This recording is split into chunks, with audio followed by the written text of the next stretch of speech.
As many of you know, YouTube changed CEOs at the beginning of this year, but that's not the only big change that has come to YouTube.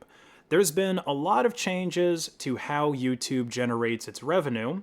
Of course, the primary moneymaker on YouTube is still the ads, but they've been doubling down on their ad network by trying to block people who use ad blockers from using the platform at all. Those of you with ad blockers in your browser might have seen a notification like this when you tried to visit YouTube. This is something that YouTube and their parent company Google have been putting a whole lot of effort into by first implementing Manifest v3 in the Google Chrome browser, which would have caused a lot of ad blockers to just flat out stop working on every website. And they also killed off YouTube Vanced, which was an alternative YouTube app, an alternative YouTube front end that blocked ads. And pretty much every ad blocking app in existence has been purged from the Google Play Store at this point. So I think it's pretty safe to say that keeping YouTube ads as profitable as possible is a company-wide effort at Google. Which is no surprise because they own the world's most popular video site and they also own the world's most popular browser. So of course they're going to monkey with that to try to keep their site profitable. But there has been one major change to YouTube's revenue streams that doesn't involve advertisements, and that is to put high quality, or at least higher quality videos behind the YouTube Premium paywall. Now, initially, this revenue stream started out by only putting 4K video quality behind the YouTube Premium paywall, and even then, only certain videos actually ended up behind that paywall because this is just something that YouTube was testing out. Very similar to the ad blocking, only a couple of people have actually seen that. Now, from a pure business standpoint, from a pure profit and loss standpoint, locking higher quality content behind a paywall kind of looks like a good move by YouTube. Linus Sebastian made a very detailed video about this, but the logic of locking this high quality content behind a paywall pretty much boils down to this. 4K content eats up way more bandwidth and storage on YouTube servers, which costs them a whole lot more money to store and serve compared to lower resolution videos. But the people who watch those videos in 4K are still seeing the same ads, and they're still seeing the same number of ads, or possibly no ads at all if they're using an ad blocker, which ultimately means that the people who consume 4K content are less profitable to YouTube than people who are just watching videos in 480p because those people are using 10 times or less bandwidth compared to the 4K consumers. And to add insult to injury, a lot of the people that are consuming content in 4K are actually doing so on devices like phones, tablets, and laptops that don't even really benefit from that higher resolution because the screens are so small. Although it is worth mentioning that the higher bitrate 1080p that YouTube is charging for as well is still noticeably better on the smaller screen. So if you have YouTube Premium, you might as well just do that instead of trying to do 4K on a phone. Now, even though I agree with the high-level business move of reducing your expenses on a feature on your platform that most people aren't even really using, there's still better solutions that would not only benefit YouTube by greatly reducing their bandwidth and storage costs, but I think if they go with this solution that I'm going to explain, it would actually breathe new life into the YouTube community, and that would be to let content creators serve their content to their fans in a decentralized, peer-to-peer manner, kind of like what you would get with the BitTorrent protocol. And there's already platforms that do this, like Library, but of course, they aren't household names like YouTube is. So the way that these platforms work is videos get downloaded by fans from the content creators, or the platform might just temporarily serve the content themselves, which would be no problem for YouTube to do. I mean, YouTube is already serving all of the content right now anyway.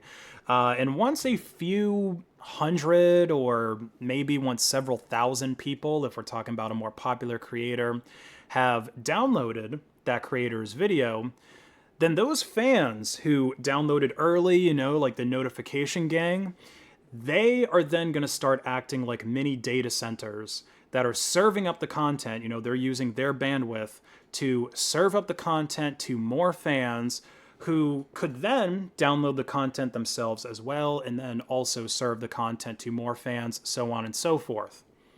Now, you would, of course, have to make this an opt-in thing for people that are using your platform, since the people with slower, asymmetric internet connections are not going to be able to upload video fast enough to actually act as a mini data center. And eventually, people are going to end up deleting the video from their hard drives. That's another thing. You have to dedicate some hard drive space and some bandwidth. So once your fans delete your video, then obviously they can no longer be a mini data center for you. And there's way more technical challenges and pitfalls that are associated with this decentralized approach that I just won't get into now. But I think in the long run, this approach would ultimately have more positive effects on YouTube, and especially on the YouTube community, because the only creators that would even survive in a decentralized platform like this are the people that have fans that care enough about the creator's videos to let those videos occupy their hard drive space and their upload bandwidth. If YouTube became a fully decentralized video platform, I think clickbait videos would have a lot of trouble going viral. In fact, any video that isn't good enough to get maybe 1% of people watching it to seed is going to have trouble going viral due to the bandwidth limitations. Also, keeping videos short to reduce the file size so that more people will actually download the video or more people actually keep it on their hard drives is going to become more important. So that's going to reduce, people trying to make their videos longer. And content creators connecting with their fans will also become more important, since, like I said, you've got to like someone enough to basically be a mini data center for them. And by decentralizing the hosting of YouTube's most bandwidth intensive videos at the very least, their monthly cost is going to be greatly reduced. I mean, that's where the real cost from YouTube comes from, is having to pay for all of these servers and all of these data centers around the world. But the revenue that YouTube makes would stay the same, because of course YouTube can still run ads on this content. They can inject ads into the content before it actually makes it to you. And I'm sure that they would build their app with lots of DRM to prevent people from watching the videos offline, disconnected from the ad server, in a way that, they're able to basically consume content without YouTube making money.